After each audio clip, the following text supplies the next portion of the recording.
శత్రువును దేవుడు ప్రేమించమంటే శత్రువు మీద పగ తీర్చుకోవడానికి చాలా మంది ప్రయత్నం చేసి పగ తీర్చుకోదు బిడ్డ. ఒక చిన్న మాట చెప్తాను. ఒక పాస్టర్ గారు ఒక చెట్టు కింద ఉండి ప్రార్థన చేసుకుంటున్నాడు. ఒక పాస్టర్ గారు ఒక చెట్టు కింద ఉండి ప్రార్థన చేసుకుంటే అలా ప్రార్థన చేసుకున్నప్పుడు ఆ చెట్టు ఎక్కడుందంటే ఒక నది ఒడ్డున ఉంది.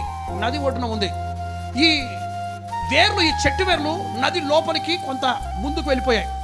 ఆ నీటి వేగానికి ఏం చేస్తుందంటే ఒక తేలు ఏం చేస్తుందంటే అది నీటి వేగానికి తట్టుకోలేక ఆ యొక్క వేర్లు పట్టుకుని అలా నిలబడితే ఆ తేలును కాపాడదామని ఈయన ఏం చేశాడు తెలుసా?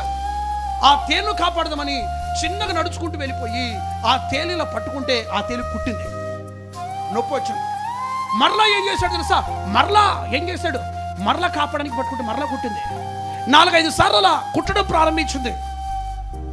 అప్పుడు ఆ కాలువ పక్కన కింద నడుచుకుంటూ వెళ్ళిపోతాడు. ఉంటున్నాడు, అయ్యా నువ్వు దేన్ని కాపాడాలనుకుంటావు? నీకు అర్థమైందా? దేన్ని కాపాడాలని ప్రయత్నం చేస్తూ నీకు అర్థమవుతుంది? తేలు నువ్వు ఎన్నిసార్లు కాపాడదామన్నా దాని స్వభావం మార్చుకోదు. నువ్వు ఎందుకు కాపాడాలనుకుంటావు?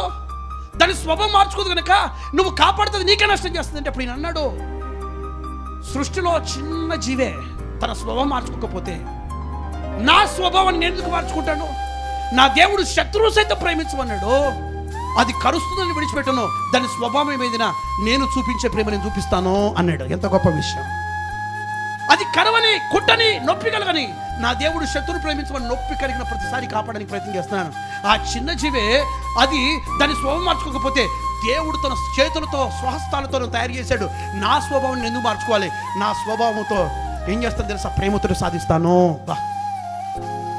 దేవుడు ఏదైతే మనకి ఇచ్చాడో దాన్ని మనం సాధిద్దాం. మనుషులు బట్టి స్వభావం మారిపోవద్దు, పరిస్థితులు బట్టి స్వభావం మారిపోవద్దు. మనకి ఏదైతే మంచి ఉందో ఆ మంచిని లైక్ కొనసాగించాలి. చెప్పండి, మోసం చేసేవాడు మోసం చేస్తాడు, నువ్వు మాత్రం మోసం చేయొద్దు. మోసం చేసేవాడు కూడా మంచి